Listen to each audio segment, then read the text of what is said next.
Hi, today we're going to find out how to quickly create a course with an interactive quiz using iSpring Suite.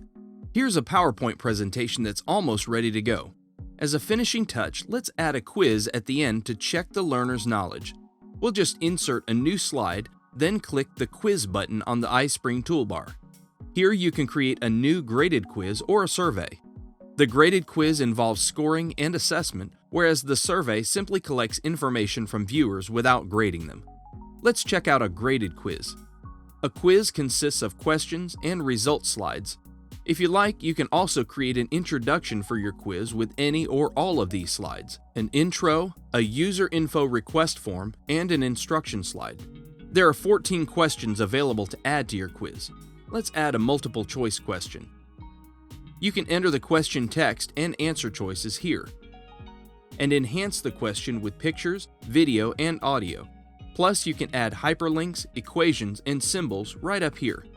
One of the coolest features of QuizMaker is the slide view mode, which lets you edit text and slide elements just like in PowerPoint. I'll right-click here and format the background. Now I'll choose the picture option and browse for the file. Looks good. If you want, you can format the question text and answer choices. Now I'll click Save and Return to Course to insert the quiz on my PowerPoint slide. Now that the quiz is part of our course, we're ready to publish by clicking the button on the toolbar. Enter a title and destination, customize the settings if necessary, and go ahead and publish. After the process is complete, a preview window will open up. Let's just go all the way down here to the slide containing the quiz. Now let's go ahead and answer this question. After the quiz is complete, I can go back and review my answers to see how they matched up with the correct answers. It looks awesome. Thanks for watching.